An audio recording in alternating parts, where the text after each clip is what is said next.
Test 1. You will hear a number of different recordings, and you will have to answer questions on what you hear. There will be time for you to read the instructions and questions, and you will have a chance to check your work. All the recordings will be played once only. The test is in 4 sections. At the end of the test, you will be given 10 minutes to transfer your answers to an answer sheet. Now turn to Section 1.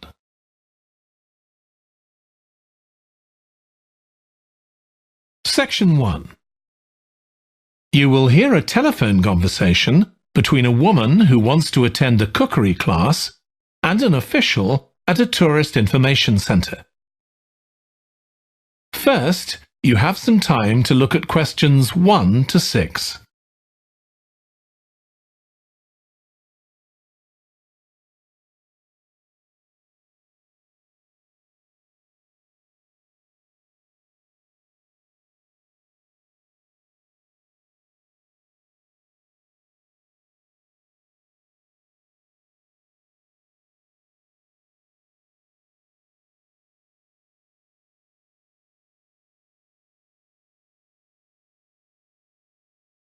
You will see that there is an example that has been done for you.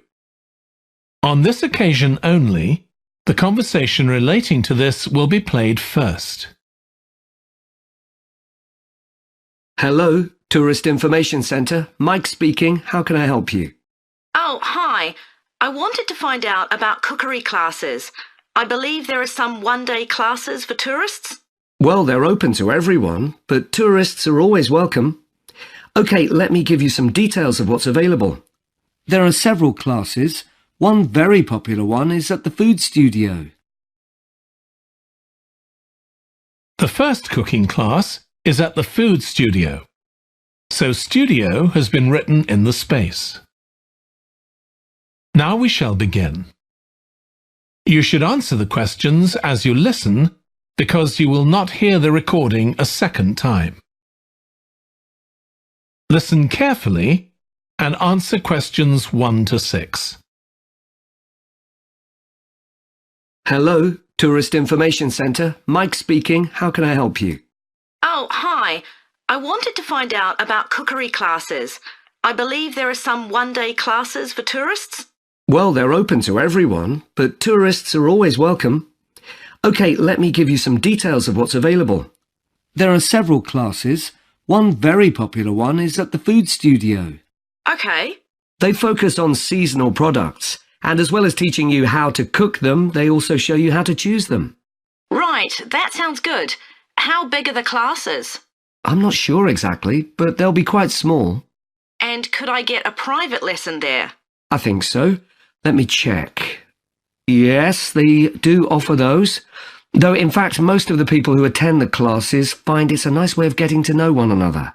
I suppose it must be, yes. And this company has a special deal for clients where they offer a discount of 20% if you return for a further class. OK, but you said there were several classes. That's right. Another one you might be interested in is Bond's Cookery School. They're quite new. They just opened 6 months ago, but I've heard good things about them. They concentrate on teaching you to prepare healthy food, and they have quite a lot of specialist staff. So, is that food for people on a diet and things like that? I don't know if I'd be interested in that. Well, I don't think they particularly focus on low-calorie diets or weight loss. It's more to do with recipes that look at specific needs, like including ingredients that will help build up your bones and make them stronger, that sort of thing. I see. Well, I might be interested. I'm not sure. Do they have a website I could check? Yes. Just key in the name of the school. It'll come up. And if you want to know more about them, every Thursday evening they have a lecture at the school. It's free, and you don't need to book or anything. Just turn up at 7:30. And that might give you an idea of whether you want to go to an actual class. Before you hear the rest of the conversation, you have some time to look at questions 7 to 10.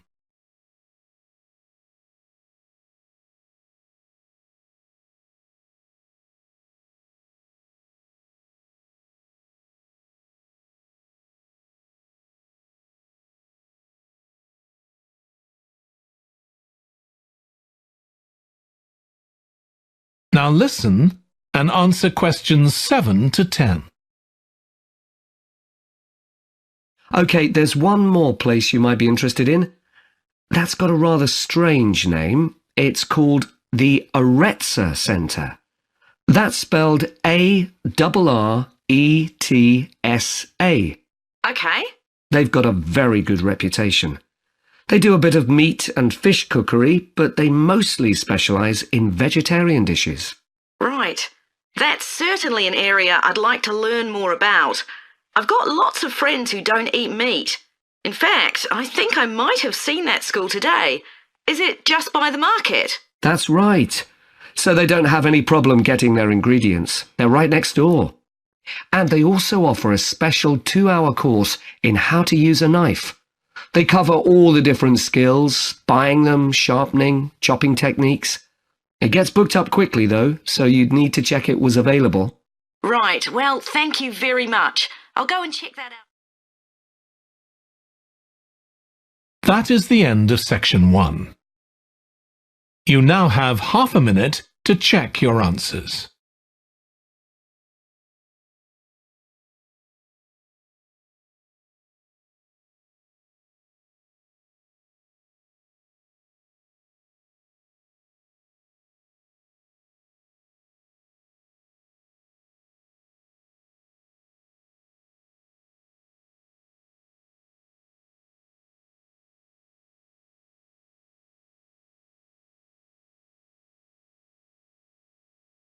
Now turn to section 2.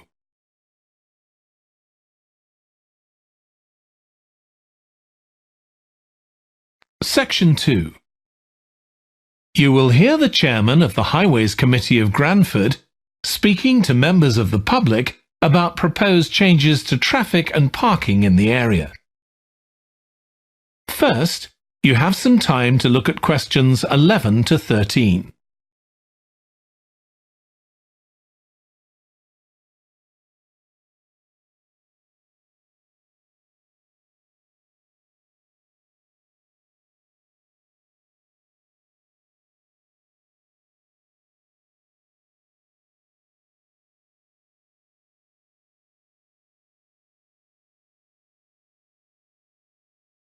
Now listen carefully and answer questions 11 to 13.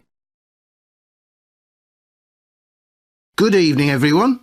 My name's Phil Sutton, and I'm chairman of the Highways Committee. We've called this meeting to inform members of the public about the new regulations for traffic and parking we're proposing for Granford.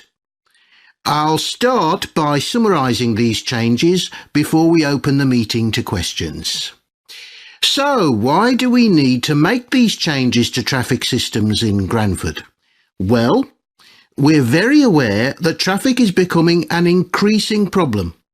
It's been especially noticeable with the increase in heavy traffic while they've been building the new hospital. But it's the overall rise in the volume of traffic of all kinds that's concerning us. To date, there's not been any increase in traffic accidents, but that's not something we want to see happen, obviously. We recently carried out a survey of local residents, and their responses were interesting. People were very concerned about the lack of visibility on some roads due to cars parked along the sides of the roads. We'd expected complaints about the congestion near the school when parents are dropping off their children or picking them up. But this wasn't top of the list, and nor were noise and fumes from trucks and lorries, though they were mentioned by some people. We think these new traffic regulations would make a lot of difference, but we still have a long way to go. We've managed to keep our proposals within budget, just so they can be covered by the council. But of course it's no good introducing new regulations if we don't have a way of making sure that everyone obeys them. And that's an area we're still working on with the help of representatives from the police force.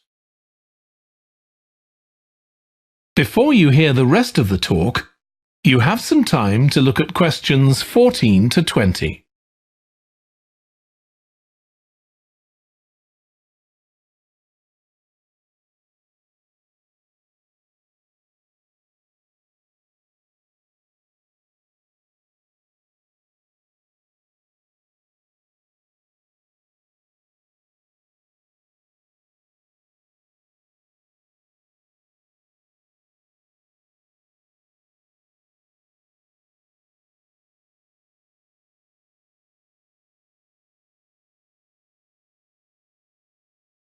Now listen and answer questions 14 to 20.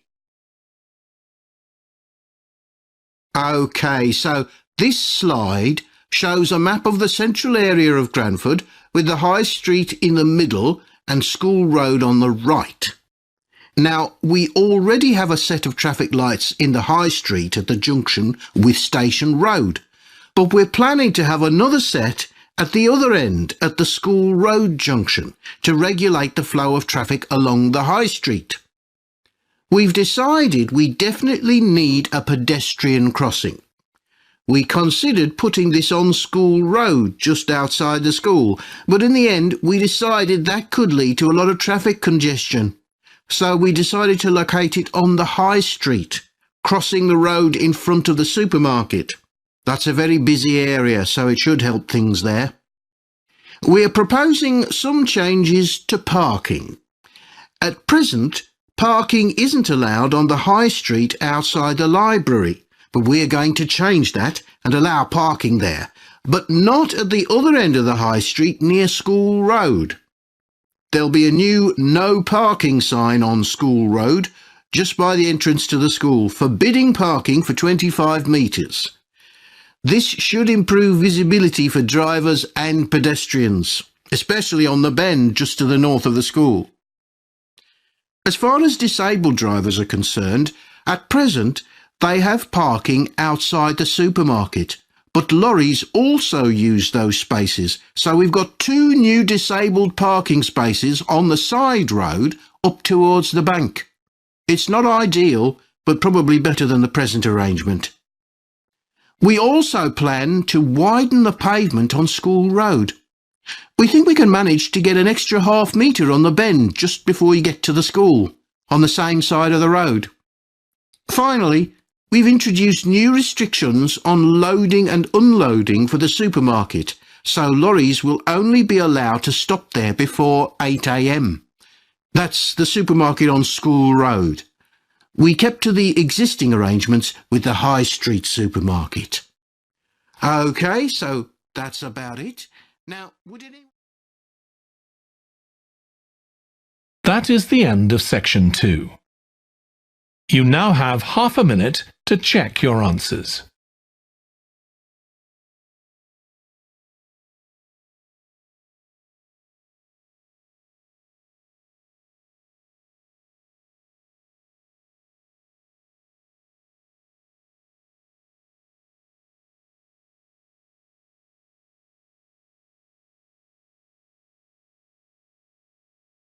Section 3. You will hear 2 biology students called Emma and Jack discussing an experiment they are going to do together. First, you have some time to look at questions 21 to 25.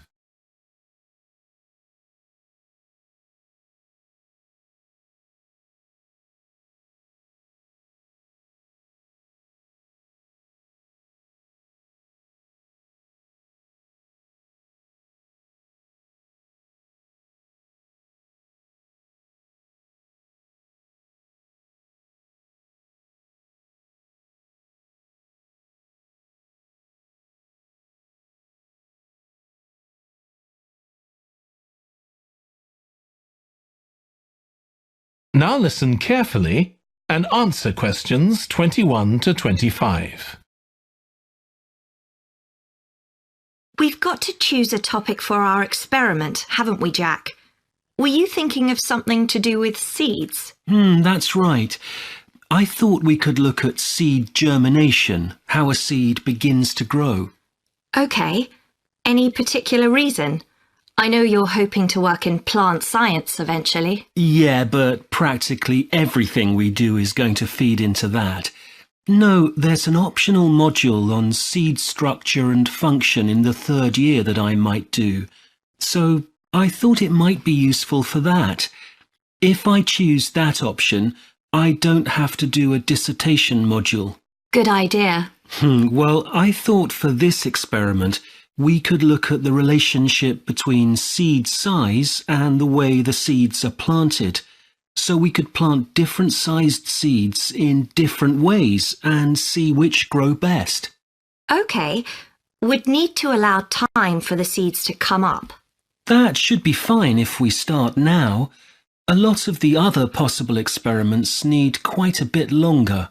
So that'd make it a good one to choose. And I don't suppose it'd need much equipment. We're not doing chemical analysis or anything. Though that's not really an issue. We've got plenty of equipment in the laboratory. Yeah, we need to have a word with the tutor if we're going to go ahead with it, though. I'm sure our aim's okay. It's not very ambitious, but the assignment's only 10% of our final mark, isn't it? But we need to be sure we're the only ones doing it. Yeah, it's only 5% actually, but it'd be a bit boring if everyone was doing it. Did you read that book on seed germination on our reading list? The one by Graves? I looked through it for my last experiment, though it wasn't all that relevant there. It would be for this experiment, though. I found it quite hard to follow. Lots about the theory, which I hadn't expected. Yes, I'd been hoping for something more practical. It does include references to the recent findings on genetically modified seeds, though. Yes, that was interesting. I read an article about seed germination by Lee Hall. About seeds that lie in the ground for ages and only germinate after a fire. That's the one. I knew a bit about it already, but not about this research. His analysis of figures comparing the times of the fires and the proportion of seeds that germinated was done in a lot of detail. Very impressive. Was that the article with the illustrations of early stages of plant development? They were very clear. I think those diagrams were in another article.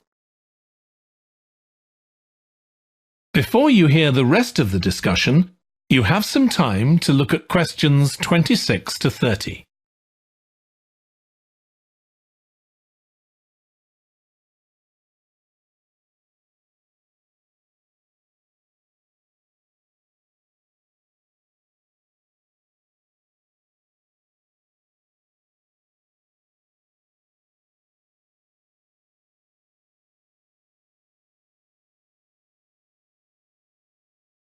Now listen and answer questions 26 to 30. Anyway, shall we have a look at the procedure for our experiment? We'll need to get going with it quite soon. Right. So the first thing we have to do is find our seeds. I think vegetable seeds would be best, and obviously they mustn't all be the same size. So how many sorts do we need? About 4 different ones? I think that would be enough. There'll be quite a large number of seeds for each one.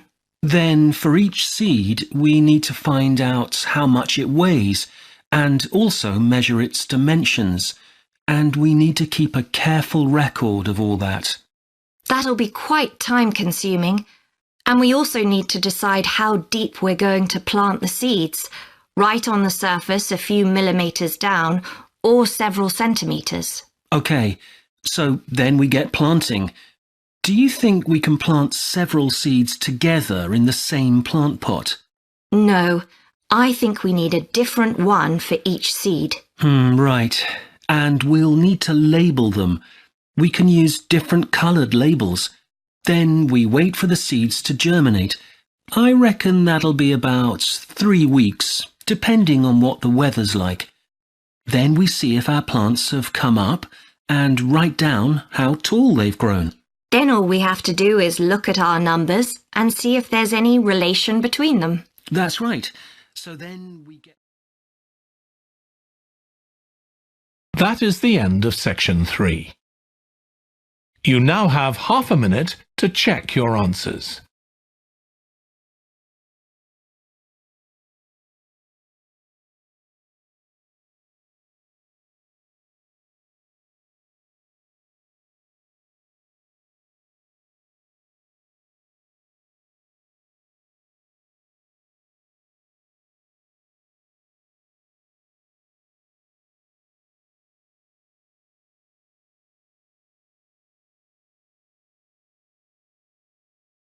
Now turn to Section 4. Section 4. You will hear part of a lecture on an environmental studies course about recent research on how animals are adapting to urban environments. First, you have some time to look at questions 31 to 40.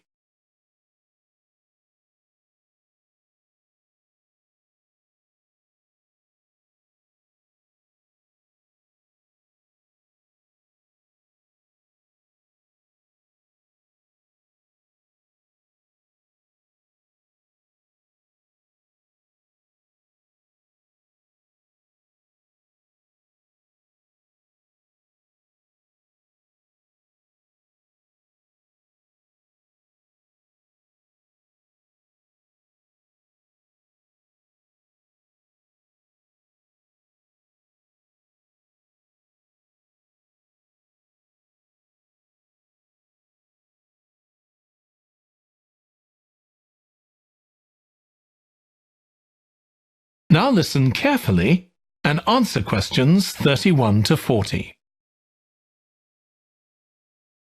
Hi. Today we're going to be looking at animals in urban environments. And I'm going to be telling you about some research on how they're affected by these environments.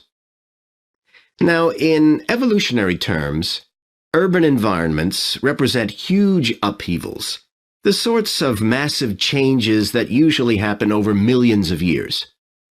And we used to think that only a few species could adapt to this new environment. One species which is well known as being highly adaptable is the crow, and there have been various studies about how they manage to learn new skills. Another successful species is the pigeon, because they're able to perch on ledges on the walls of city buildings, just like they once perched on cliffs by the sea. But in fact, we're now finding that these early immigrants were just the start of a more general movement of animals into cities, and of adaptation by these animals to city life. And one thing that researchers are finding especially interesting is the speed with which they're doing this. We're not talking about gradual evolution here. These animals are changing fast. Let me tell you about some of the studies that have been carried out in this area. So, in the University of Minnesota, a biologist called Emily Snellrud and her colleagues looked at specimens of urbanized small mammals such as mice and gophers that had been collected in Minnesota and that are now kept in museums there. And she looked at specimens that had been collected over the last 100 years, which is a very short time in evolutionary terms. And she found that during that time, these small mammals had experienced a jump in brain size when compared to rural mammals. Now, we can't be sure this means they're more intelligent, but since the sizes of other parts of the body didn't change, it does suggest that something cognitive was going on. And Snellrud thinks that this change might reflect the cognitive demands of adjusting to city life, having to look in different places to find food, for example, and coping with a whole new set of dangers. Then over in Germany, at the Max Planck Institute, there's another biologist called Katharina Miranda, who's done some experiments with blackbirds living in urban and rural areas. And she's been looking not at their anatomy, but at their behavior. So, as you might expect, she's found that the urban blackbirds tend to be quite bold. They're prepared to face up to a lot of threats that would frighten away their country counterparts. But there's one type of situation that does seem to frighten the urban blackbirds, and that's anything new, anything they haven't experienced before. And if you think about it, that's quite sensible for a bird living in the city.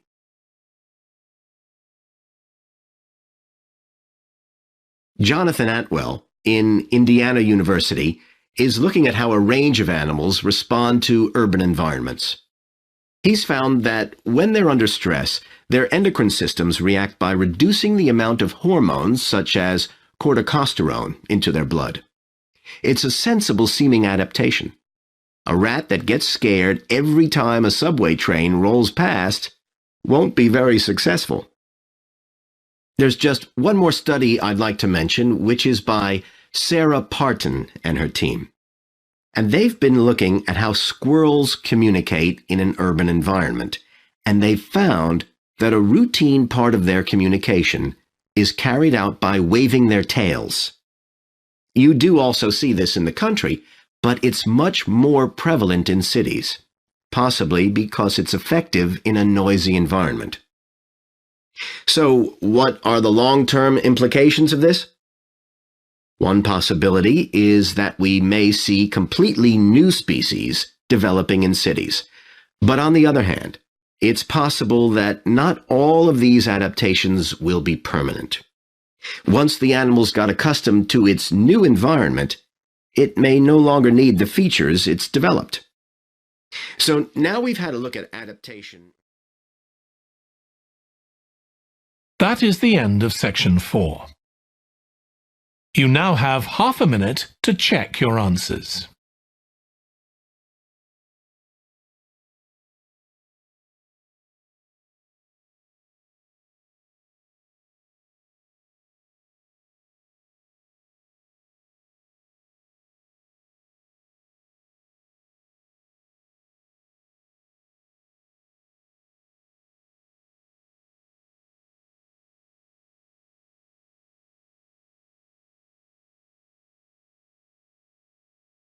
That is the end of the listening test.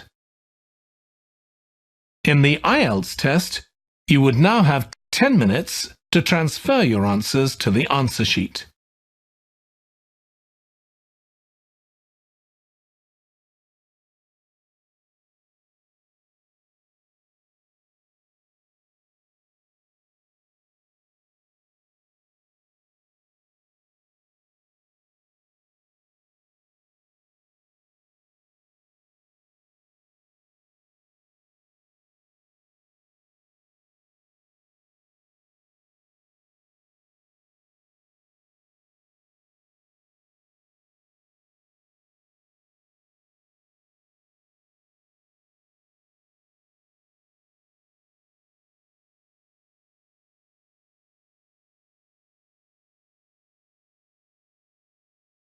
You will see that there is an example that has been done for you.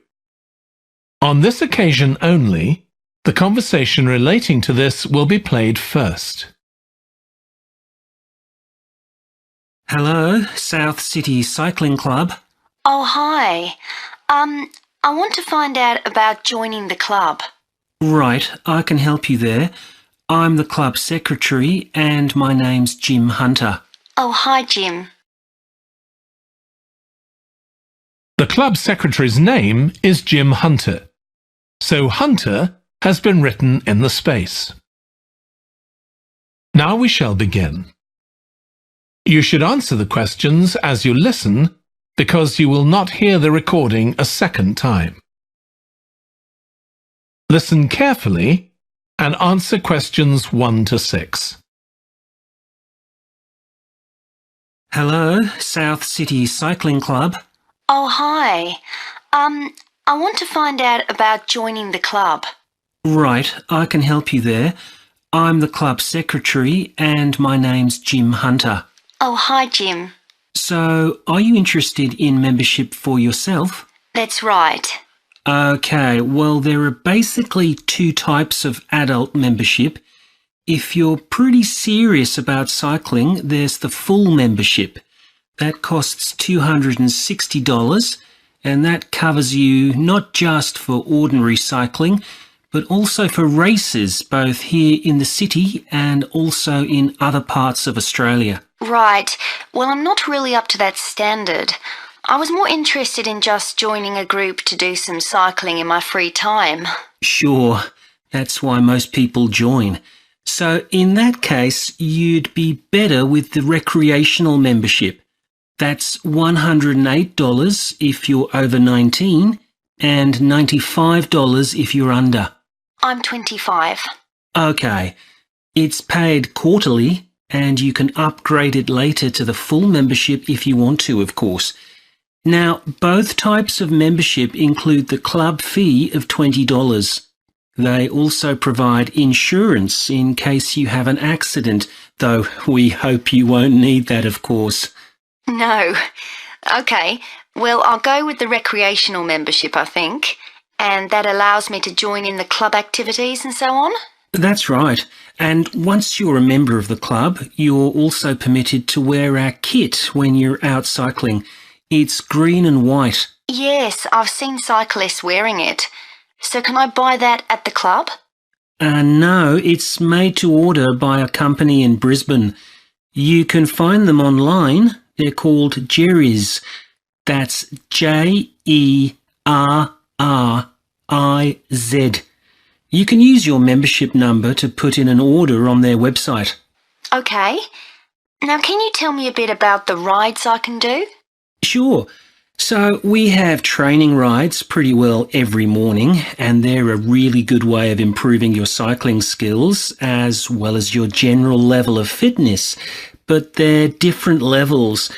Level A is pretty fast. You're looking at about 30 or 35 kilometres an hour.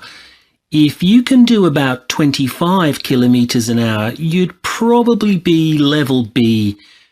And then level C are the novices who stay at about 15 kilometres per hour. Right. Well, I reckon I'd be level B. So when are the sessions for that level? There are a couple each week.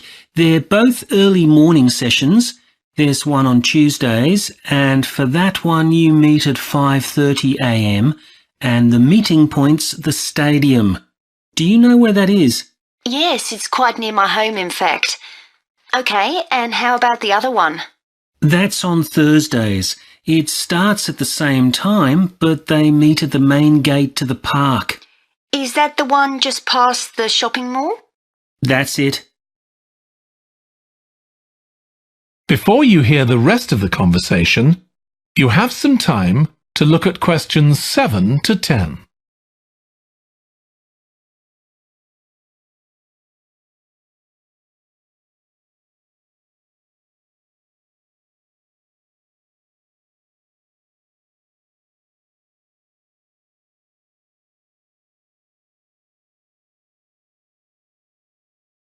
Now listen and answer questions 7 to 10. So how long are the rides? They're about an hour and a half, so if you have a job, it's easy to fit in before you go to work. And the members often go somewhere for coffee afterwards, so it's quite a social event. OK, that sounds good. I've only just moved to the city, so I don't actually know many people yet. Well, it's a great way to meet people. And does each ride have a leader? Sometimes, but not always. But you don't really need one. The group members on the ride support one another anyway. How would we know where to go? If you check the club website, you'll see that the route for each ride is clearly marked. So you can just print that out and take it along with you. It's similar from one week to another, but it's not always exactly the same. And what do I need to bring? Well, bring a bottle of water and your phone. You shouldn't use it while you're cycling, but have it with you. Right. And in winter, it's well before sunrise when we set out, so you need to make sure your bike's got lights. That's OK. Well, thanks, Jim. I'd definitely like to join. So what's the best way of going about it? You can... That is the end of section 1. You now have half a minute to check your answers.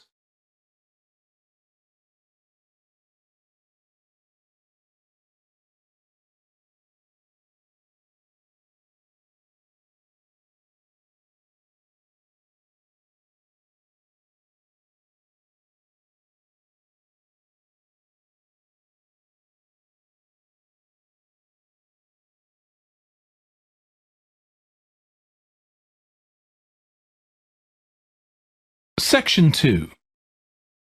You will hear a manager in a company talking to employees about volunteering for charity work. First, you have some time to look at questions 11 to 16.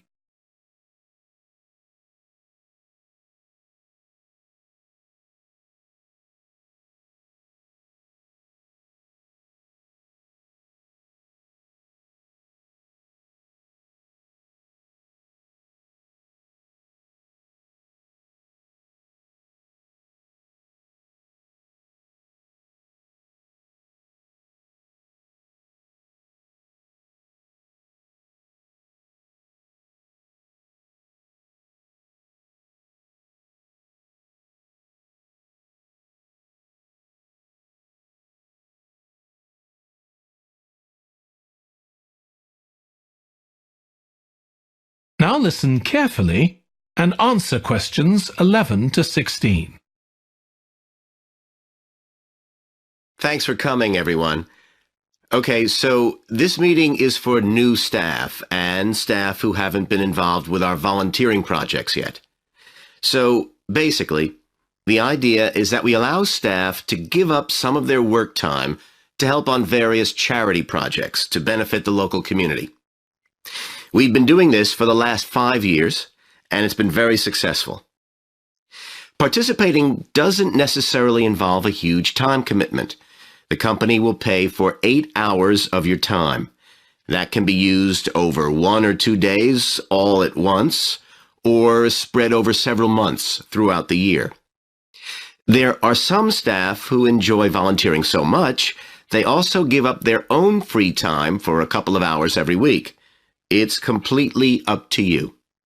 Obviously, many people will have family commitments and aren't as available as other members of staff. Feedback from staff has been overwhelmingly positive. Because they felt they were doing something really useful, nearly everyone agreed that volunteering made them feel more motivated at work. They also liked building relationships with the people in the local community and felt valued by them. 1 or 2 people also said it was a good thing to have on their CVs. One particularly successful project last year was the Get Working project. This was aimed at helping unemployed people in the area get back to work. Our staff were able to help them improve their telephone skills, such as writing down messages and speaking with confidence to potential customers, which they had found quite difficult. This is something many employers look for in job applicants, and something we all do without even thinking about every day at work. We've got an exciting new project starting this year. Up until now, we've mainly focused on projects to do with education and training, and we'll continue with our reading project in schools and our work with local charities. But we've also agreed to help out on a conservation project in Redfern Park. So if any of you fancy being outside and getting your hands dirty, this is the project for you. I also wanted to mention the annual Digital Inclusion Day, which is coming up next month. The aim of this is to help older people keep up with technology. And this year, instead of hosting the event in our own training facility, we're using the ICT suite at Hill College, as it can hold far more people. We've invited over 60 people from the Silver Age Community Center to take part, so we'll need a lot of volunteers to help with this event. If you're interested in taking part, please go to the volunteering section of our website and complete the relevant form. We won't be providing any training for this, but you'll be paired with an experienced volunteer if you've never done it before. By the way, don't forget to tell your manager about any volunteering activities you decide to do. Before you hear the rest of the talk, you have some time to look at questions 17 to 20.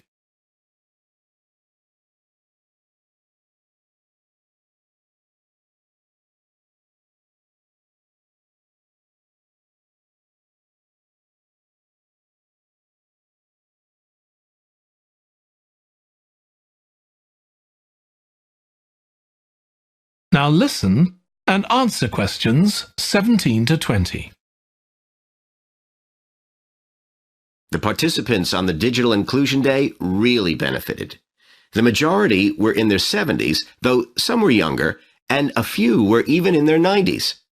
Quite a few owned both a computer and a mobile phone, but these tended to be outdated models. They generally knew how to do simple things like send texts, but weren't aware of recent developments in mobile phone technology. A few were keen to learn, but most were quite dismissive at first. They couldn't see the point of updating their skills. But that soon changed. The feedback was very positive. The really encouraging thing was that participants all said they felt much more confident about using social media to keep in touch with their grandchildren, who prefer this form of communication to phoning or sending emails. A lot of them also said playing online games would help them make new friends and keep their brains active. They weren't that impressed with being able to order their groceries online, as they liked going out to the shops, but some said it would come in handy if they were ill or the weather was really bad. One thing they asked about was using tablets for things like reading newspapers. Some people had been given tablets as presents, but had never used them. So that's something we'll make sure we include this time. That is the end of section 2. You now have half a minute to check your answers.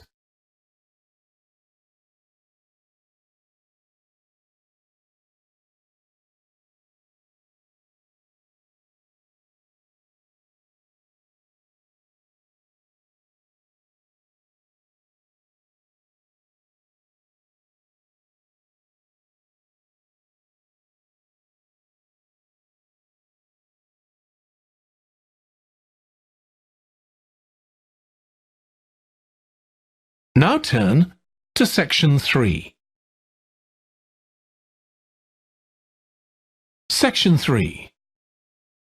You will hear a student called Russ consulting his tutor about a presentation he is preparing on nanotechnology, the study of materials on an extremely small scale. First, you have some time to look at questions 21 to 25.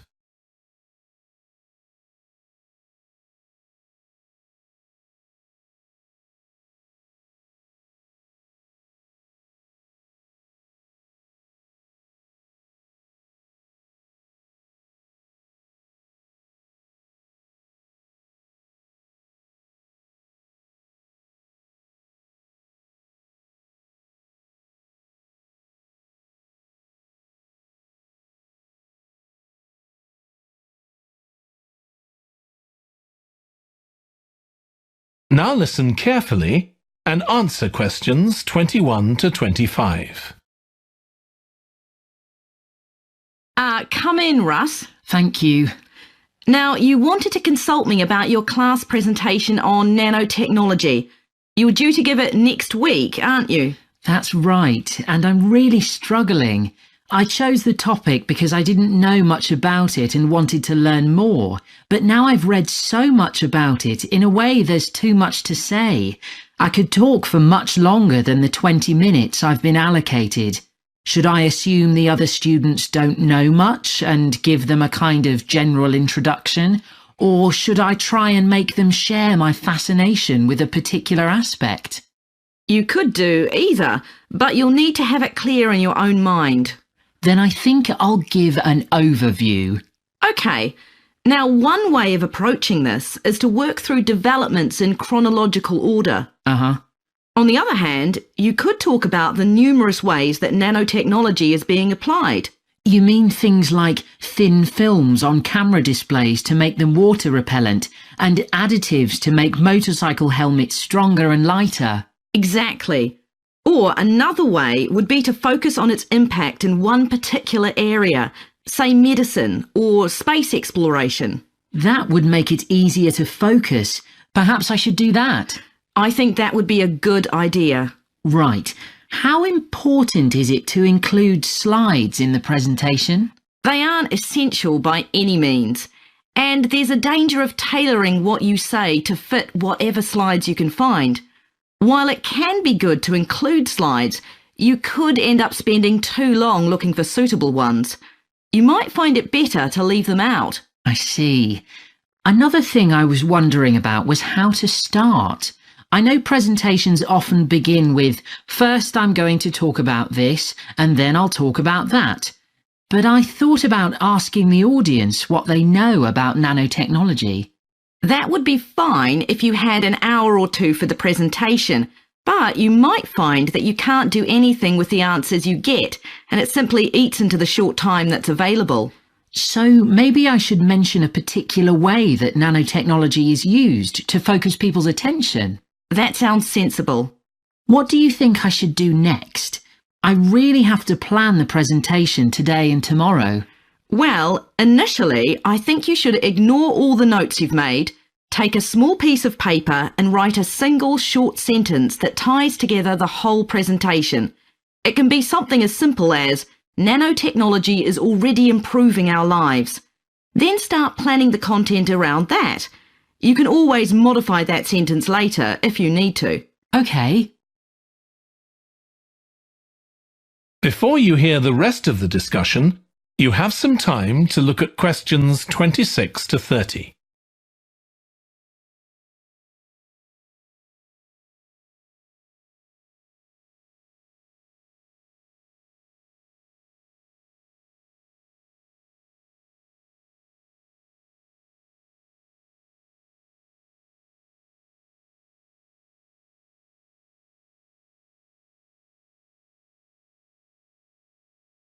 Now listen and answer questions 26 to 30.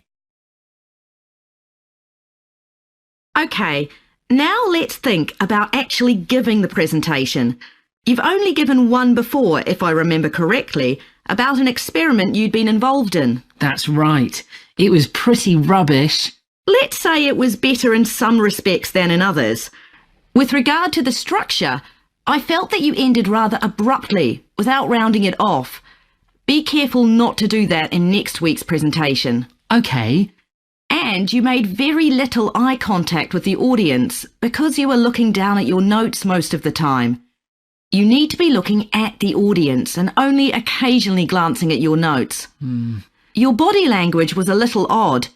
Every time you showed a slide, you turned your back on the audience so you could look at it. You should have been looking at your laptop. And you kept scratching your head, so I found myself wondering when you were next going to do that, instead of listening to what you were saying. Oh dear. What did you think of the language? I knew that not everyone was familiar with the subject, so I tried to make it as simple as I could. Yes, that came across. You used a few words that are specific to the field, but you always explained what they meant, so the audience wouldn't have had any difficulty understanding. I must say, the handouts you prepared were well thought out. They were a good summary of your presentation, which people would have been able to refer to later on, so well done on that. Thank you. Well, I hope that helps you with next week's presentation. Yes, it will. Thanks a lot. I'll look forward to seeing a big improvement then. That is the end of section 3. You now have half a minute to check your answers.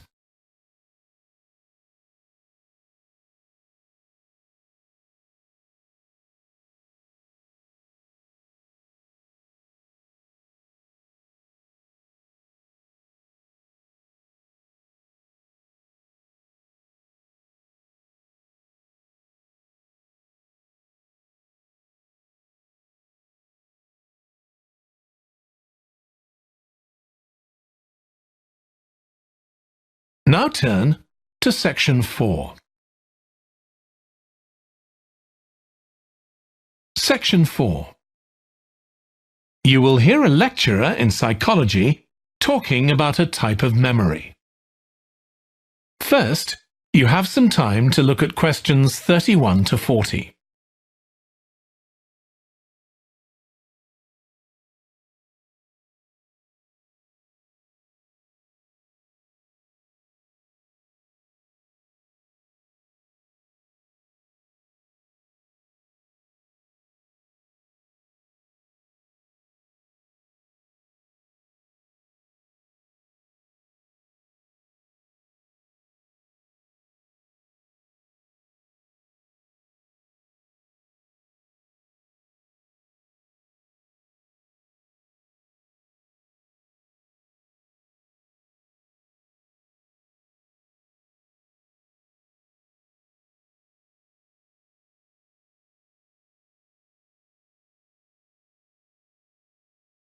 Now listen carefully and answer questions 31 to 40.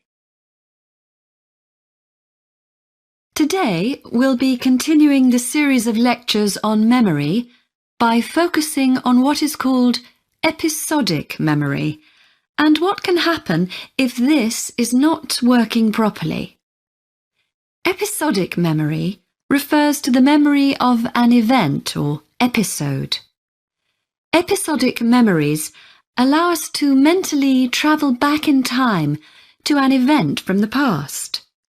Episodic memories include various details about these events. For example, when an event happened and other information such as the location. To help understand this concept, try to remember the last time you ate dinner at a restaurant. The ability to remember where you ate, who you were with, and the items you ordered are all features of an episodic memory.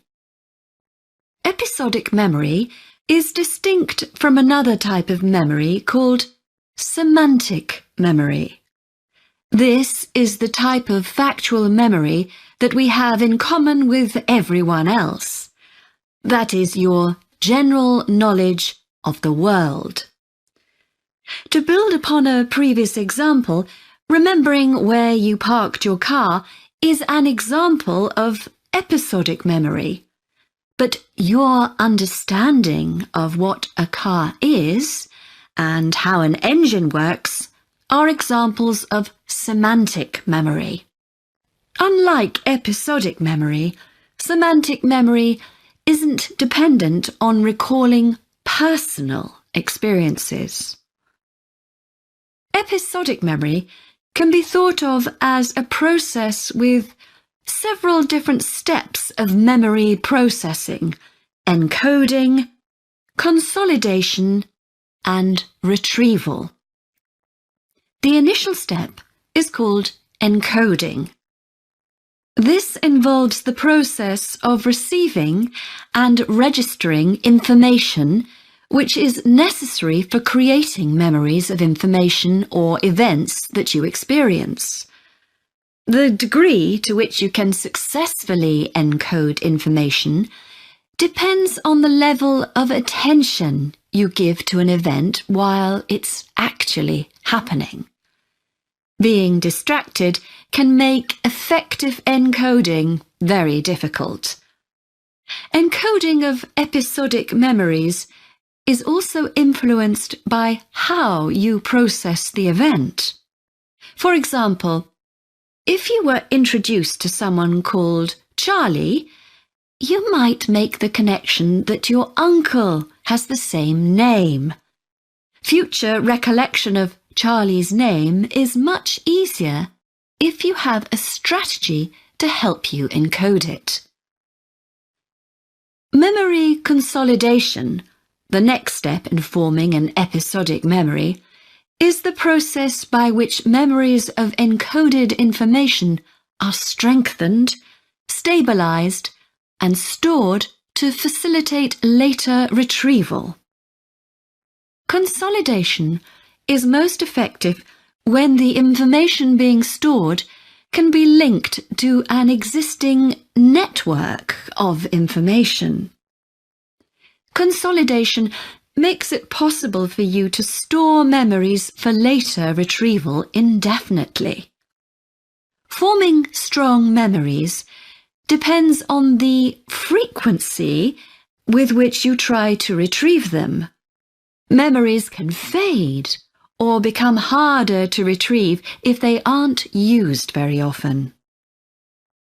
The last step in forming episodic memories is called retrieval, which is the conscious recollection of encoded information. Retrieving information from episodic memory depends upon semantic, olfactory, auditory, and visual factors. These help episodic memory retrieval by acting as a prompt. For example, when recalling where you parked your car, you may use the colour of a sign close to where you parked. You actually have to mentally travel back to the moment you parked.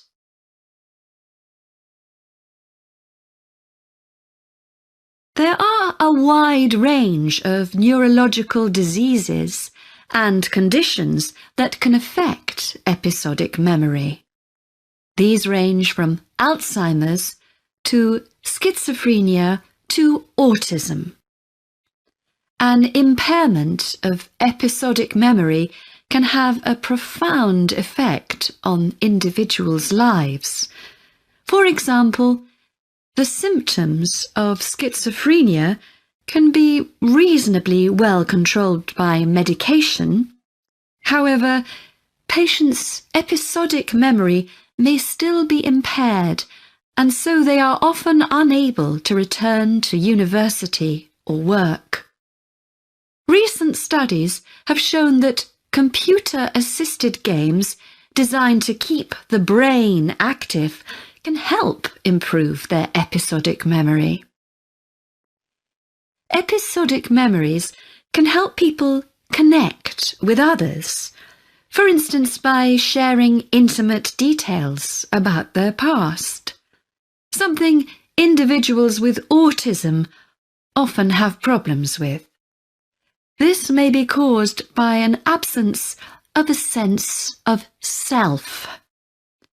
This is essential for the storage of episodic memory and has been found to be impaired in children with autism. Research has shown that treatments that improve memory may also have a positive impact on children's social development. One study looked at That is the end of section 4. You now have half a minute to check your answers.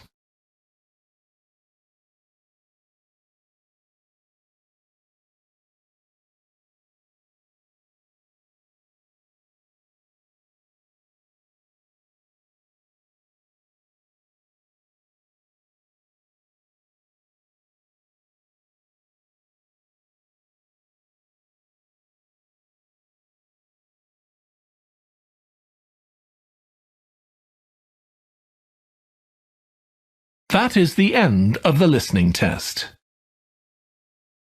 In the IELTS test, you would now have 10 minutes to transfer your answers to the answer sheet.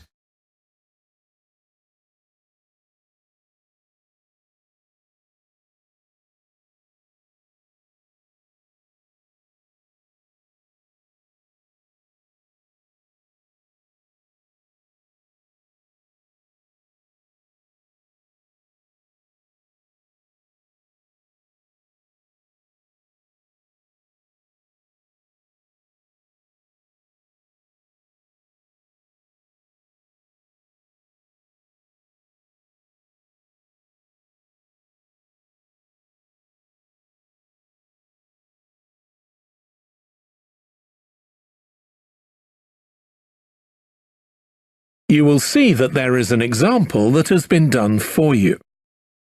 On this occasion only, the conversation relating to this will be played first. Hello, Linda speaking. Oh, hi, Linda. This is Matt Brooks. Alex White gave me your number.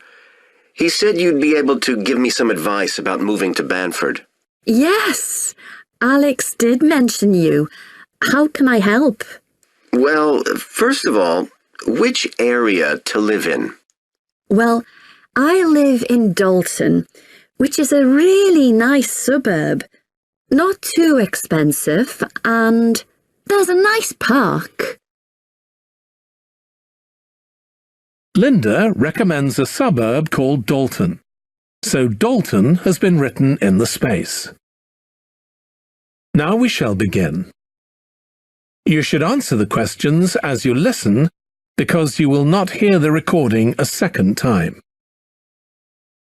Listen carefully and answer questions 1 to 5.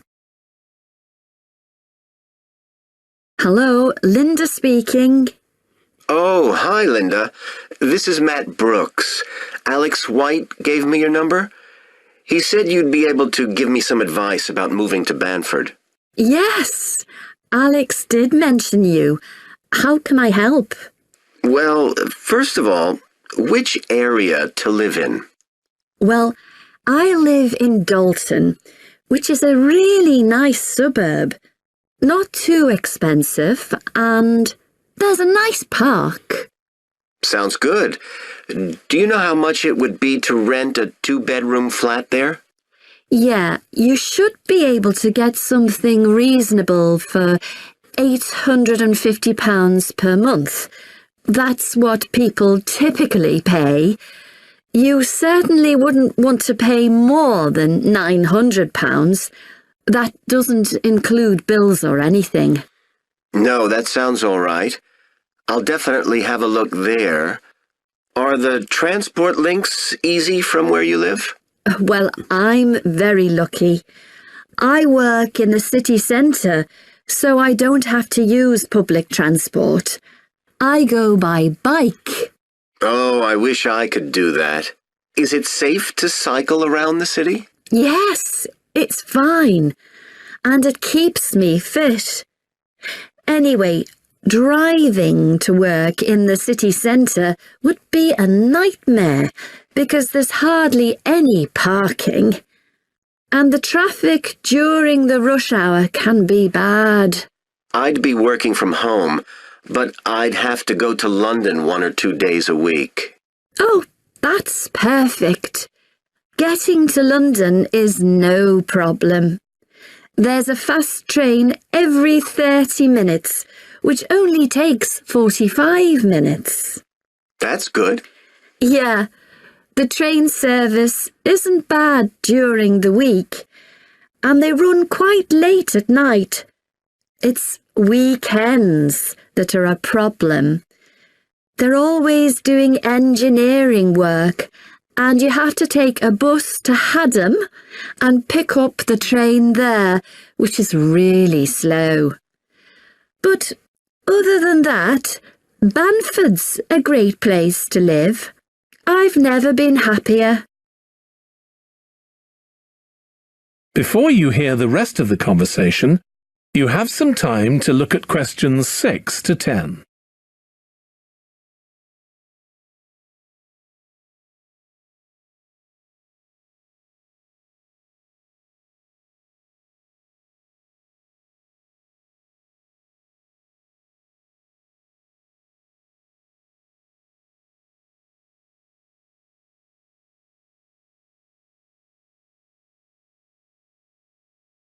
Now listen and answer questions 6 to 10.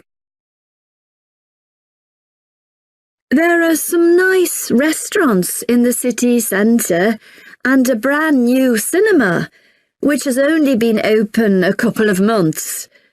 There's a good arts centre too. Sounds like Banford's got it all. Yes, we're really lucky. There are lots of really good aspects to living here. The schools are good, and the hospital here is one of the best in the country.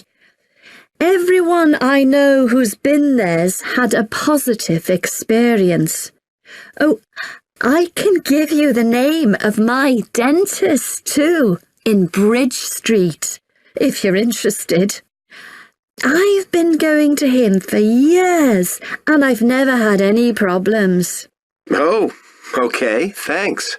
I'll find his number and send it to you. Thanks. That would be really helpful. Are you planning to visit Banford soon? Yes, my wife and I are both coming next week. We want to make some appointments with estate agents. I could meet you if you like and show you around. Are you sure? We'd really appreciate that. Either a Tuesday or Thursday is good for me, after 5:30. Thursday's preferable. Tuesday, I need to get home before 6 p.m. Okay, great. Let me know which train you're catching and I'll meet you in the cafe outside. You can't miss it. It's opposite the station and next to the museum. Brilliant. I'll text you next week then. Thanks so much for all the advice. No problem. I'll see you next week. That is the end of section 1. You now have half a minute to check your answers.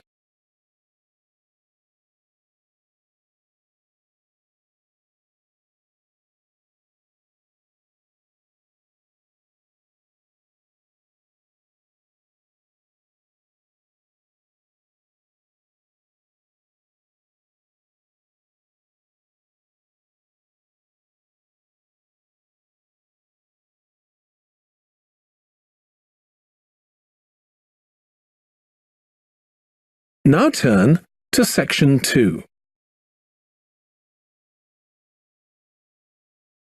Section 2. You will hear a fitness instructor talking on the radio about different ways of keeping fit. First, you have some time to look at questions 11 to 16.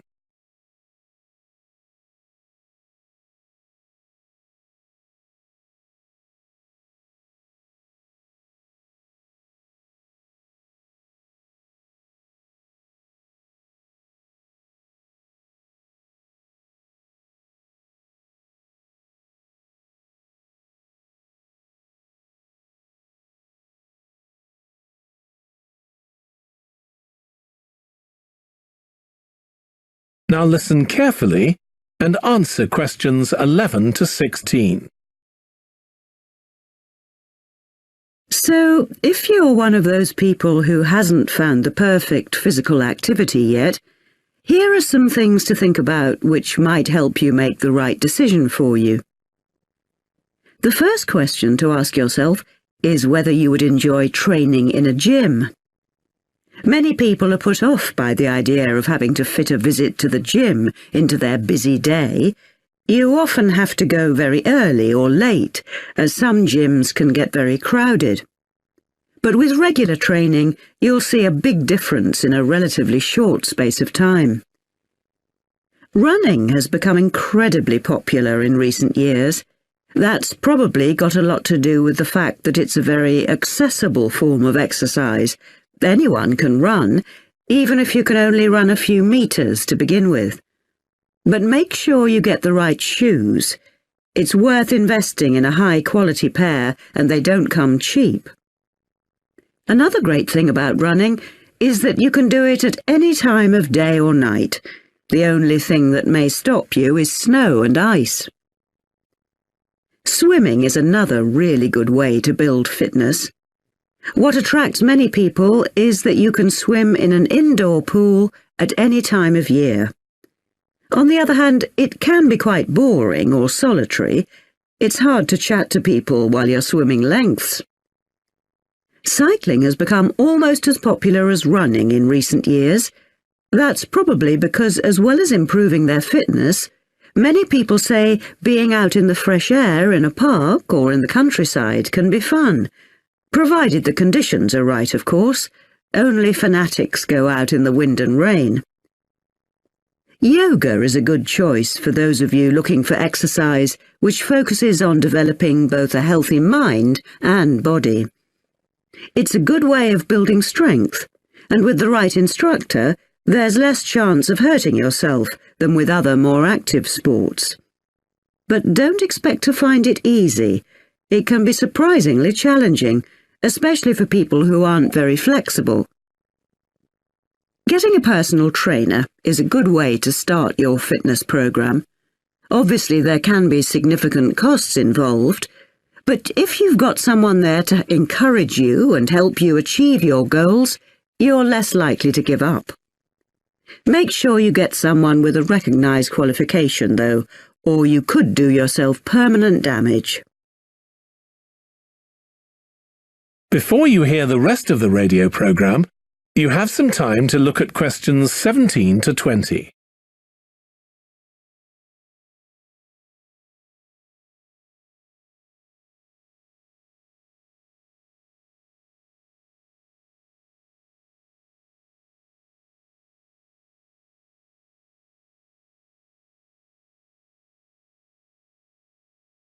Now listen and answer questions 17 to 20.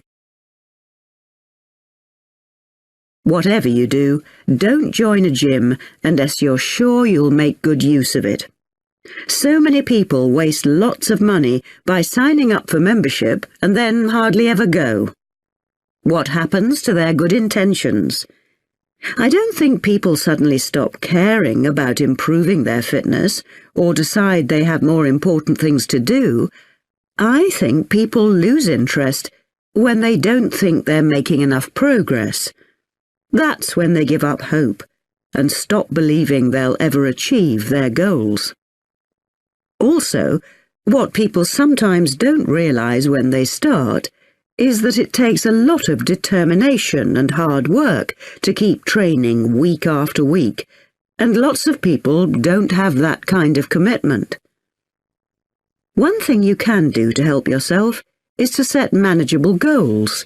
Be realistic and don't push yourself too far. Some people advise writing goals down, but I think it's better to have a flexible approach. Give yourself a really nice treat every time you reach one of your goals. And don't get too upset if you experience setbacks. It's a journey. There are bound to be difficulties along the way. That is the end of section 2. You now have half a minute to check your answers.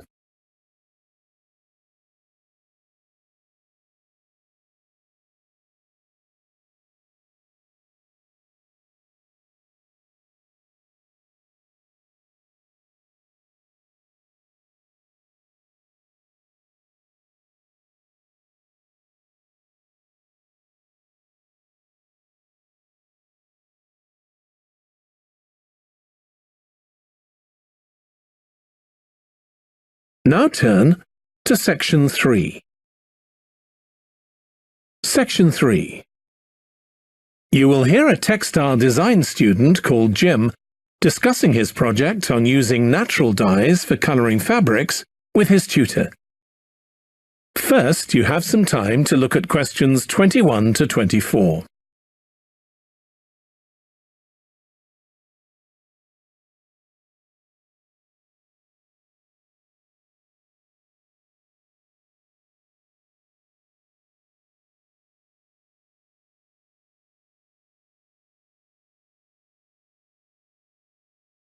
Now listen carefully and answer questions 21 to 24. OK, Jim, you wanted to see me about your textile design project. That's right. I've been looking at how a range of natural dyes can be used to colour fabrics like cotton and wool. Why did you choose that topic? Well, I got a lot of useful ideas from the museum, you know, at that exhibition of textiles. But I've always been interested in anything to do with colour. Years ago, I went to a carpet shop with my parents when we were on holiday in Turkey, and I remember all the amazing colours. They might not all have been natural dyes. Maybe not, but for the project, I decided to follow it up. And I found a great book about a botanic garden in California that specialises in plants used for dyes. OK. So in your project, you had to include a practical investigation. Yeah.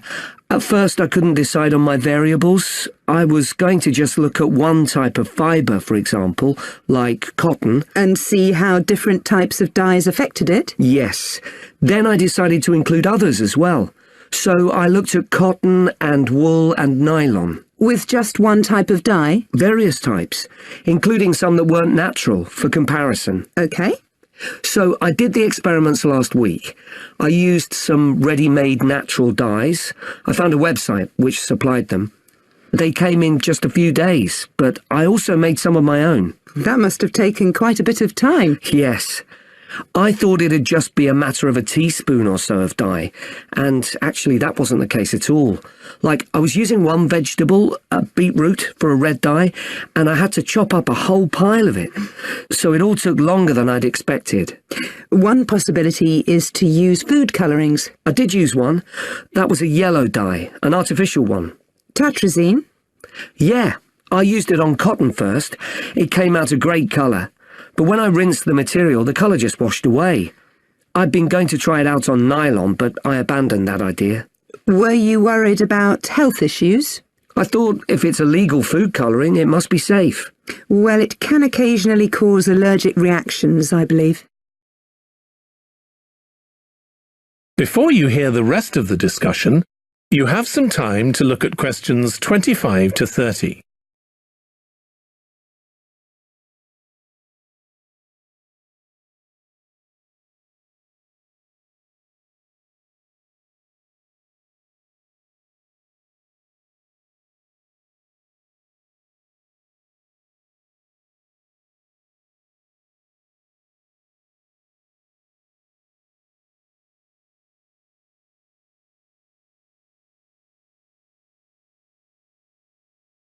Now listen and answer questions 25 to 30.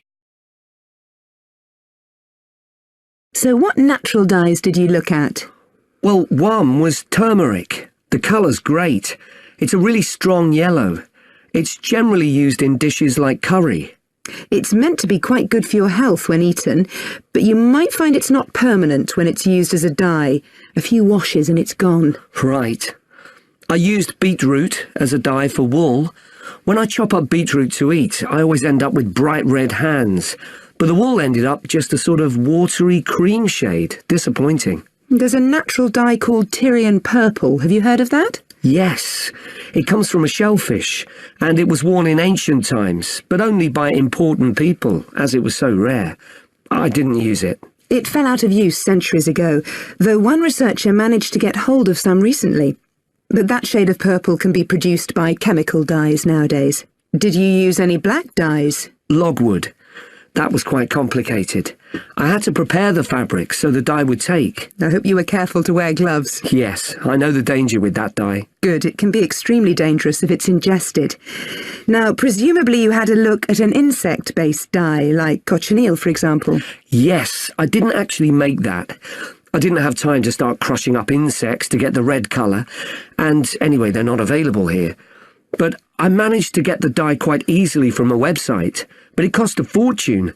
I can see why it's generally just used in cooking and in small quantities. Yes, it's very effective, but that's precisely why it's not used as a dye. I also read about using metal oxide. Apparently you can allow iron to rust while it's in contact with the fabric, and that colours it. Yes, that works well for dyeing cotton, but you have to be careful as the metal can actually affect the fabric, and so you can't expect to get a lot of wear out of fabrics treated in this way. And the colours are quite subtle. Not everyone likes them. Anyway, it looks as if you've done a lot of work. That is the end of section 3. You now have half a minute to check your answers.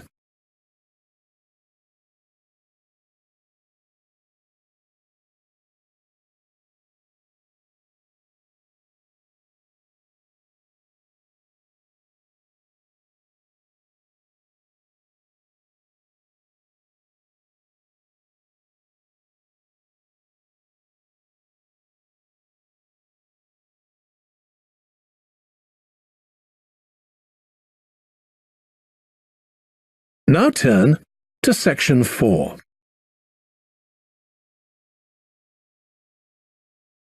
Section 4.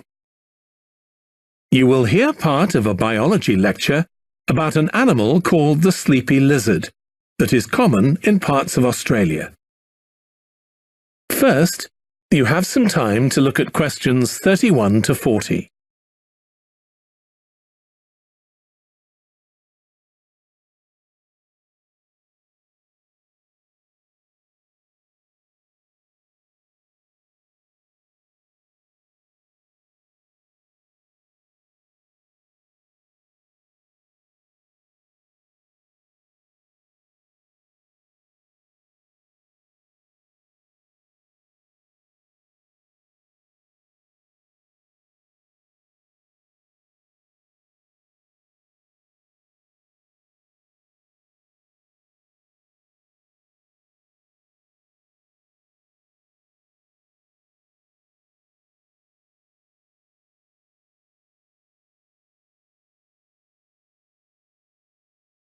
Now listen carefully and answer questions 31 to 40.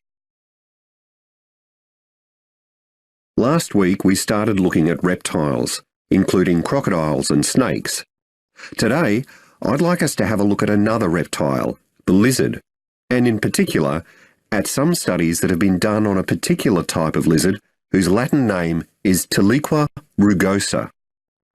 This is commonly known as the sleepy lizard because it's quite slow in its movements and spends quite a lot of its time dozing under rocks or lying in the sun.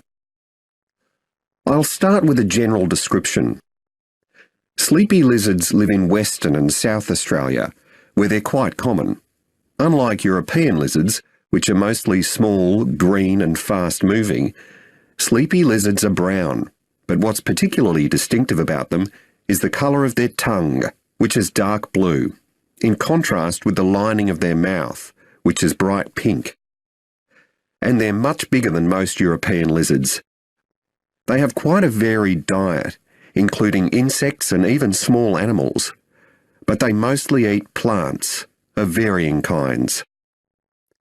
Even though they're quite large and powerful, with strong jaws that can crush beetles and snail shells, they still have quite a few predators. Large birds like cassowaries were one of the main ones in the past, but nowadays they're more likely to be caught and killed by snakes. Actually, another threat to their survival isn't a predator at all, but is man-made. Quite a large number of sleepy lizards are killed by cars when they're trying to cross highways. One study carried out by Michael Freak at Flinders University investigated the methods of navigation of these lizards. Though they move slowly, they can travel quite long distances. And he found that even if they were taken some distance away from their home territory, they could usually find their way back home as long as they could see the sky. They didn't need any other landmarks on the ground.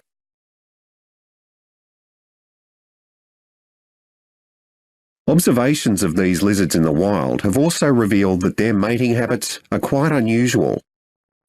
Unlike most animals, it seems that they're relatively monogamous, returning to the same partner year after year. And the male and female also stay together for a long time, both before and after the birth of their young. It's quite interesting to think about the possible reasons for this. It could be that it's to do with protecting their young.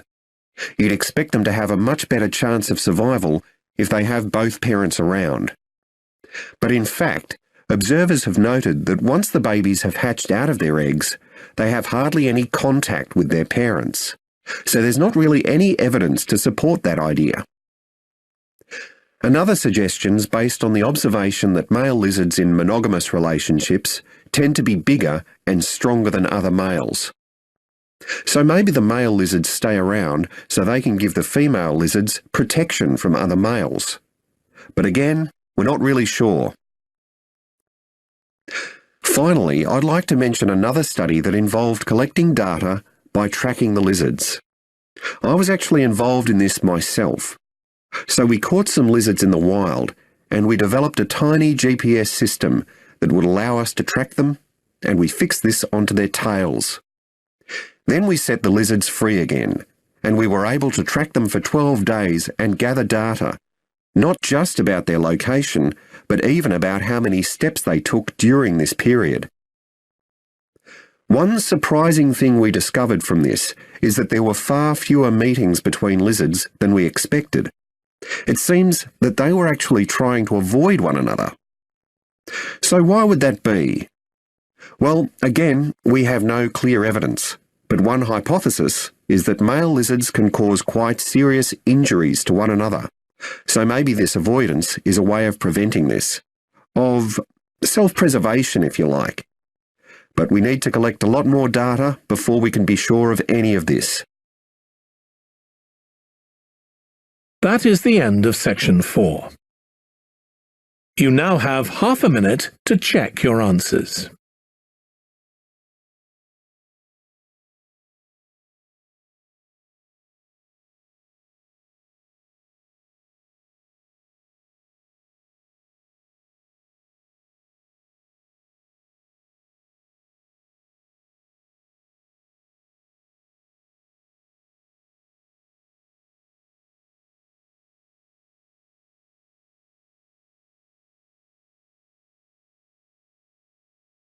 That is the end of the listening test.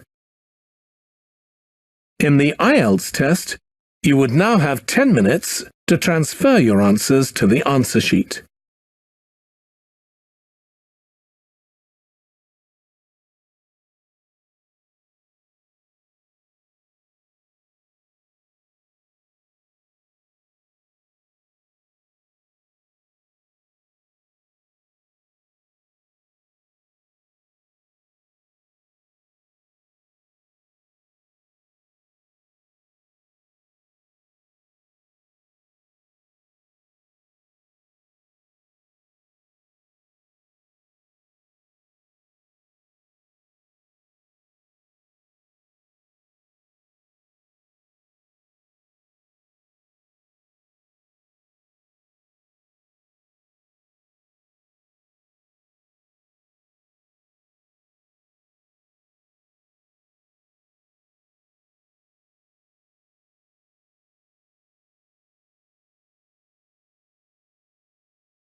You will see that there is an example that has been done for you. On this occasion only, the conversation relating to this will be played first. Hi, Alex. It's Martha Clines here. James White gave me your number. I hope you don't mind me calling you. Of course not. How are you, Martha? Good, thanks. I'm ringing because I need a bit of advice. Oh yeah, what about? The training you did at JPNW a few years ago, I'm applying for the same thing. Oh right, yes, I did mine in 2014. Best thing I ever did, I'm still working there. Alex did his training in 2014. So 2014 has been written in the space. Now we shall begin. You should answer the questions as you listen because you will not hear the recording a second time. Listen carefully and answer questions 1 to 7. Hi, Alex. It's Martha Clines here. James White gave me your number. I hope you don't mind me calling you. Of course not. How are you, Martha? Good, thanks. I'm ringing because I need a bit of advice.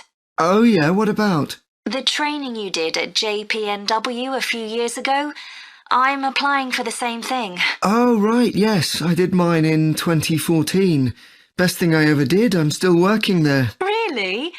What are you doing? Well, now I work in the customer services department, but I did my initial training in finance. I stayed there for the first 2 years and then moved to where I am now. That's the same department I'm applying for. Did you enjoy it? I was pretty nervous to begin with. I didn't do well in my exams at school, and I was really worried because I failed maths. But it didn't actually matter because I did lots of courses on the job. Did you get a diploma at the end of your trainee period? I'm hoping to do the one in business skills.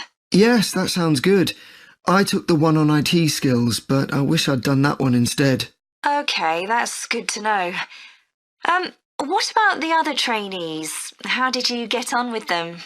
There were about 20 of us who started at the same time, and we were all around the same age. I was 18, and there was only one person younger than me who was 17. The rest were between 18 and 20. I made some good friends. I've heard lots of good things about the training at JPNW. It seems like there are a lot of opportunities there. Yeah, definitely.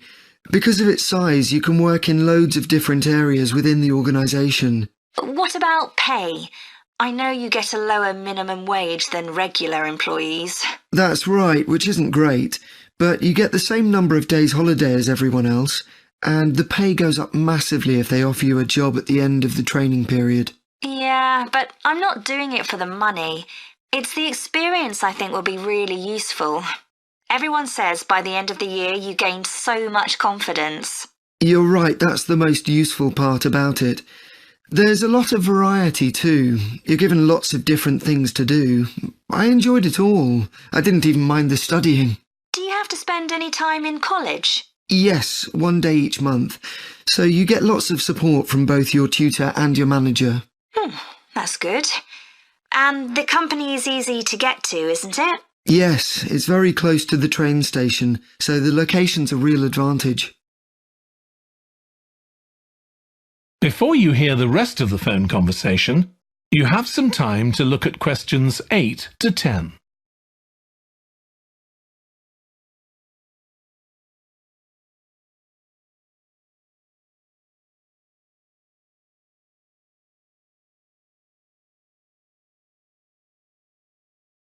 Now listen and answer questions 8 to 10.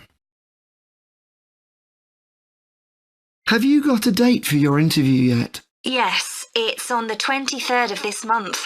So long as you're well prepared, there's nothing to worry about. Everyone's very friendly. I am not sure what I should wear. What do you think? Nothing too casual, like jeans, for example. If you've got a nice jacket, wear that with a skirt or trousers. Okay, thanks. Any other tips? Well, I know it's really obvious, but arrive in plenty of time. They hate people who are late. So make sure you know exactly where you have to get to. And one other useful piece of advice my manager told me before I had the interview for this job is to smile, even if you feel terrified. It makes people respond better to you. I'll have to practice doing that in the mirror. Yeah, well, good luck. Let me know if you need any more information. Thanks very much. That is the end of section 1. You now have half a minute to check your answers.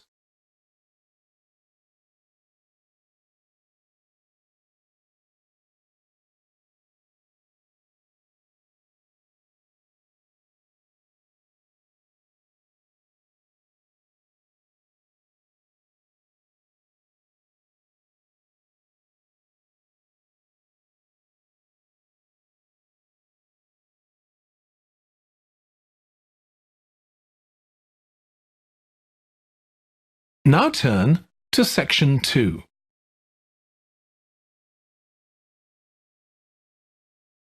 Section 2. You will hear a woman called Annie, who works at the Snow Centre in New Zealand, welcoming a group of visitors to the centre. First, you have some time to look at questions 11 to 16.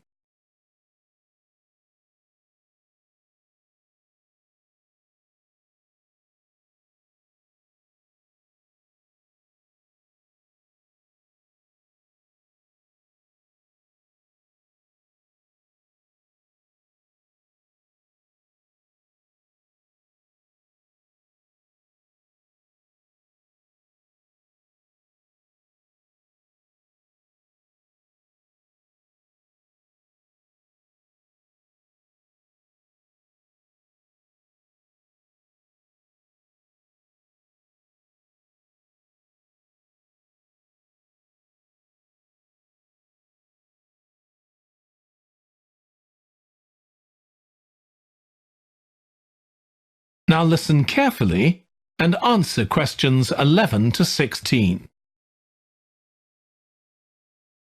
Hi everyone, welcome to the Snow Centre. My name's Annie. I hope you enjoyed the bus trip from the airport. We've certainly got plenty of snow today. Well, you've come to New Zealand's premier snow and ski centre, and we've a whole load of activities for you during your week here. Most visitors come here for the cross-country skiing, where you're on fairly flat ground for most of the time, rather than going down steep mountainsides. There are marked trails, but you can also leave these and go off on your own, and that's an experience not to be missed. You can go at your own speed. It's great aerobic exercise if you really push yourself. Or, if you prefer, you can just glide gently along and enjoy the beautiful scenery. This afternoon, you'll be going on a dog sled trip. You may have seen our dogs on TV recently racing in the Winter Sled Festival. If you want, you can have your own team for the afternoon and learn how to drive them, following behind our leader on the trail. Or if you'd prefer, you can just sit back in the sled and enjoy the ride as a passenger. At the weekend, we have the team relay event, and you're all welcome to join in. We have a local school coming along, and a lot of the teachers are taking part too. Participation rather than winning is the main focus, and there's a medal for everyone who takes part. Participants are in teams of 2 to 4, and each team must complete 4 laps of the course. For your final expedition, you'll head off to Mount Frenna wearing a pair of special snowshoes which allow you to walk on top of the snow. This is an area where miners once searched for gold, though there are very few traces of their work left now. When the snow melts in summer, the mountain slopes are carpeted in flowers and plants. It's a long ascent, though not too steep, and walkers generally take a couple of days to get to the summit and return. You'll spend the night in our hut halfway up the mountain. That's included in your package for the stay. It's got cooking facilities, firewood and water for drinking. For washing, we recommend you use melted snow, though, to conserve supplies. We can take your luggage up on our snowmobile for you for just $10 a person. The hut has cooking facilities, so you can make a hot meal in the evening and morning, but you need to take your own food. The weather on Mount Frenna can be very stormy. In that case, stay in the hut. Generally, the storms don't last long. Don't stress about getting back here to the centre in time to catch the airport bus. They'll probably not be running anyway. We do have an emergency locator beacon in the hut, but only use that if it's a real emergency, like if someone's ill or injured. Before you hear the rest of the talk, you have some time to look at questions 17 to 20.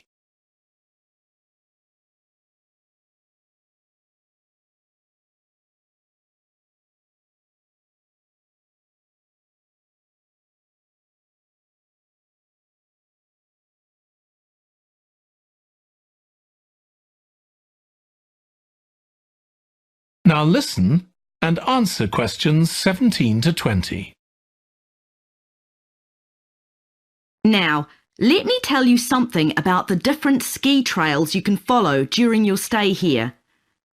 Highland Trail's directly accessible from where we are now. This trail's been designed to give first-timers an experience they'll enjoy regardless of their age or skill, but it's also ideal for experts to practice their technique. Then there's Pine Trail. If you're nervous about skiing, leave this one to the experts. You follow a steep valley looking right down on the river below. Scary! But if you've fully mastered the techniques needed for hills, it's great fun. Stony Trail's a good choice once you've got a general idea of the basics. There are 1 or 2 tricky sections, but nothing too challenging. There's a shelter halfway where you can sit and take a break and enjoy the afternoon sunshine. And finally, Losers Trail. This starts off following a gentle river valley, but the last part is quite exposed, so the snow conditions can be challenging. If it's snowing or windy, check with us before you set out to make sure the trail's open that day. Right, so now if you'd like to follow me, we'll get started. That is the end of section 2. You now have half a minute to check your answers.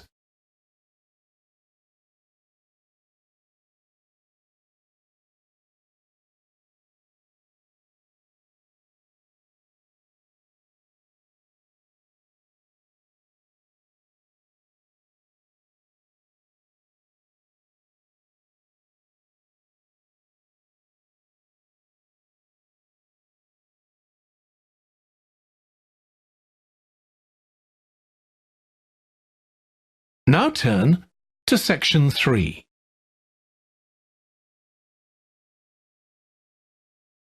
Section 3. You will hear 2 students called Jack and Alice discussing food labels that give information on the nutritional value of foods. First, you have some time to look at questions 21 to 26.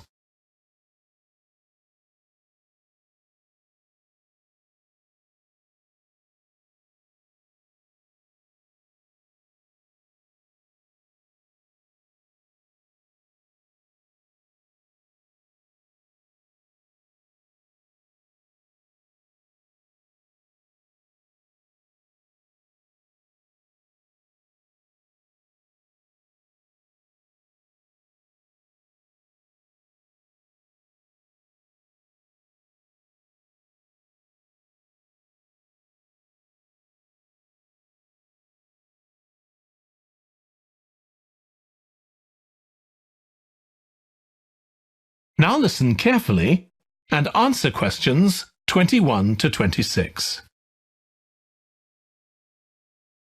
I still got loads to do for our report on nutritional food labels. Me too. What did you learn from doing the project about your own shopping habits? Well, I've always had to check labels for traces of peanuts in everything I eat because of my allergy. But beyond that, I've never really been concerned enough to check how healthy a product is. This project has actually taught me to read the labels much more carefully. I tended to believe claims on packaging like low in fat, but I now realise that the healthy yoghurt I've bought for years is full of sugar and that it's actually quite high in calories. Ready meals are the worst. Comparing the labels on supermarket pizzas was a real eye-opener. Did you have any idea how many calories they contain? I was amazed. Yes, because unless you read the label really carefully, you wouldn't know that the nutritional values given are for half a pizza. When most people eat the whole pizza. Not exactly transparent, is it? Not at all. But I expect it won't stop you from buying pizza. Probably not, no. I thought comparing the different labelling systems used by food manufacturers was interesting. I think the kind of labelling system used makes a big difference. Which one did you prefer? I liked the traditional daily value system best, the one which tells you what proportion of your required daily intake of each ingredient the product contains. I'm not sure it's the easiest for people to use, but at least you get the full story. I like to know all the ingredients in a product, not just how much fat, salt and sugar they contain. But it's good supermarkets have been making an effort to provide reliable information for customers. Yes. There just needs to be more consistency between labelling systems used by different supermarkets in terms of portion sizes, etc. The labels on the different brands of chicken flavour crisps were quite revealing too, weren't they? Yeah. I don't understand how they can get away with calling them chicken flavour when they only contain artificial additives. I know. I'd at least have expected them to contain a small percentage of real chicken. Absolutely. I think having nutritional food labelling has been a good idea, don't you? I think it will change people's behaviour and stop mothers, in particular, buying the wrong things. But didn't that study kind of prove the opposite? People didn't necessarily stop buying unhealthy products. They only said that might be the case. Those findings weren't that conclusive, and it was quite a small-scale study. I think more research has to be done. Yes, I think you're probably right. Before you hear the rest of the discussion, you have some time to look at questions 27 to 30.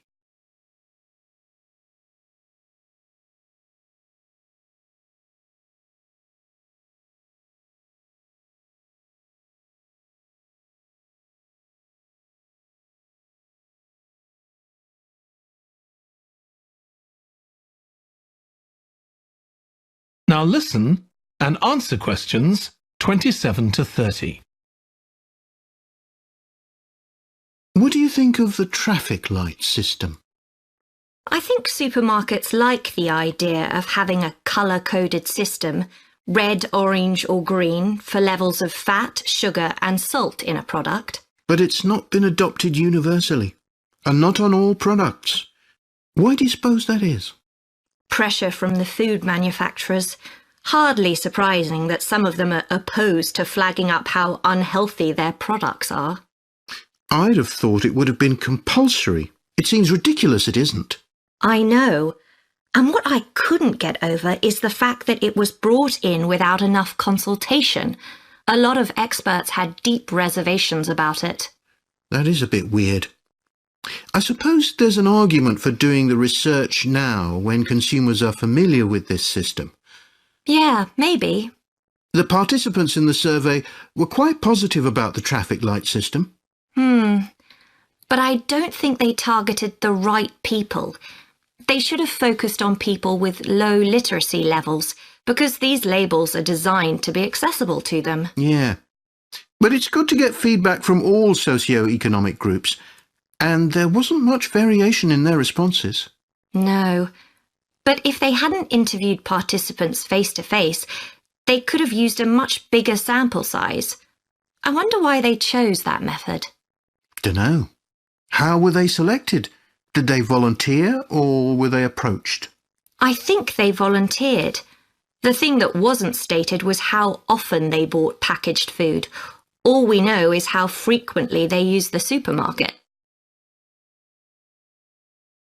That is the end of section 3.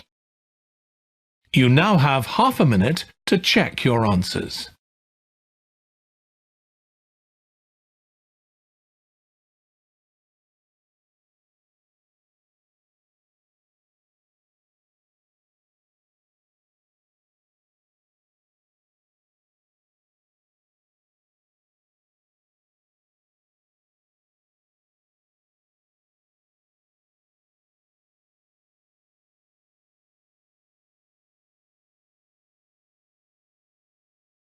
Now turn to section 4.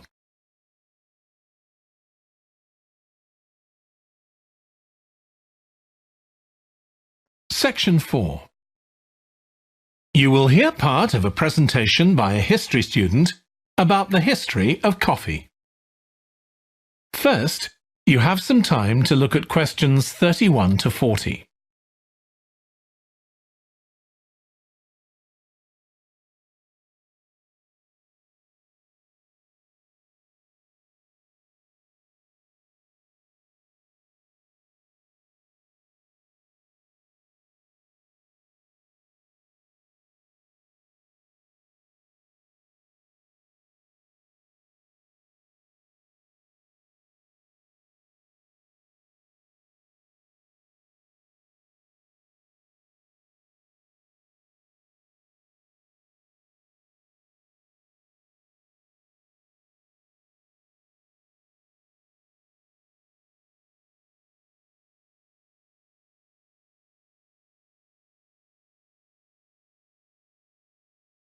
Now listen carefully and answer questions 31 to 40. In my presentation, I'm going to talk about coffee and its importance both in economic and social terms. We think it was first drunk in the Arab world, but there's hardly any documentary evidence of it before the 1500s, although of course that doesn't mean that people didn't know about it before then. However, there is evidence that coffee was originally gathered from bushes growing wild in Ethiopia, in the northeast of Africa. In the early 16th century, it was being bought by traders, and gradually its use as a drink spread throughout the Middle East. It's also known that in 1522, in the Turkish city of Constantinople, which was the centre of the Ottoman Empire, the court physician approved its use as a medicine. By the mid-1500s, coffee bushes were being cultivated in the Yemen, and for the next 100 years, this region produced most of the coffee drunk in Africa and the Arab world. What's particularly interesting about coffee is its effect on social life. It was rarely drunk at home, but instead, people went to coffee houses to drink it. These people, usually men, would meet to drink coffee and chat about issues of the day. But at the time, this chance to share ideas and opinions was seen as something that was potentially dangerous.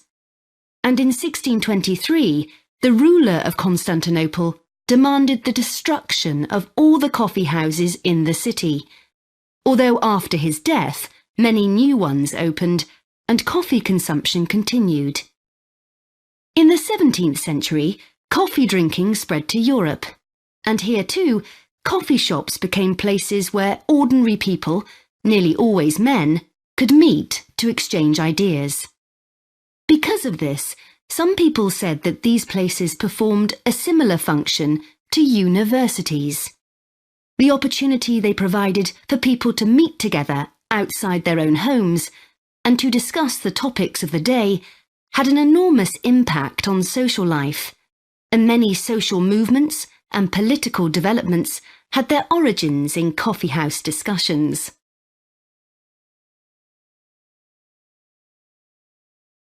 In the late 1600s, the Yemeni monopoly on coffee production broke down, and coffee production started to spread around the world, helped by European colonization.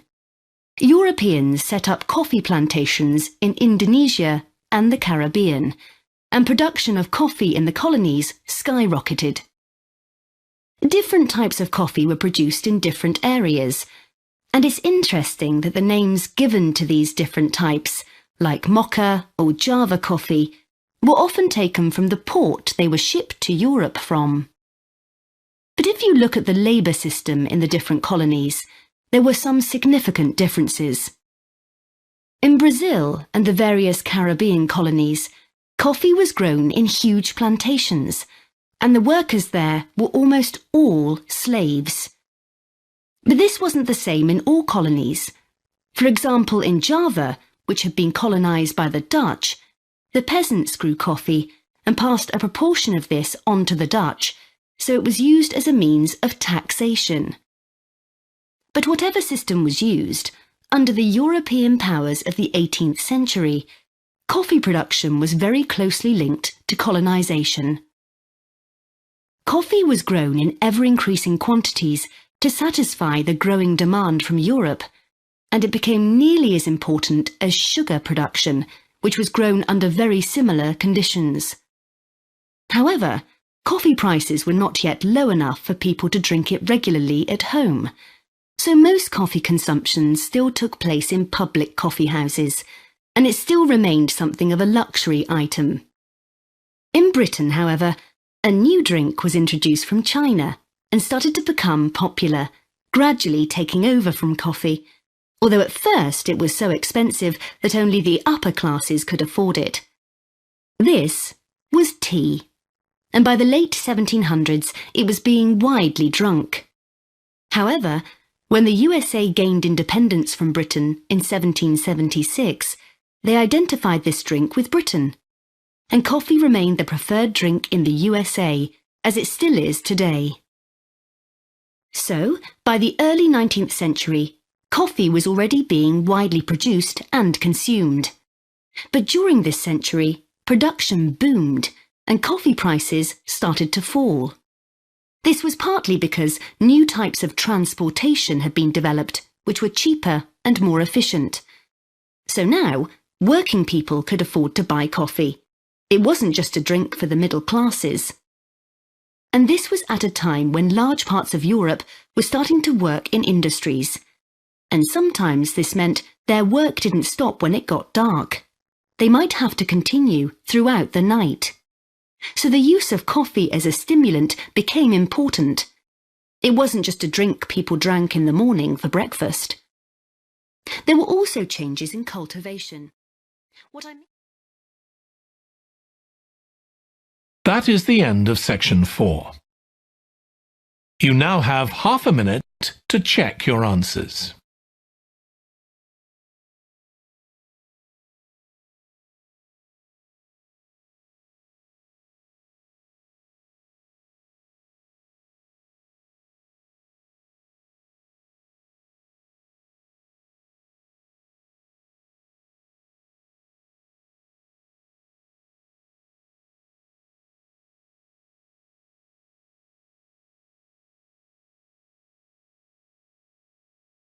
That is the end of the listening test.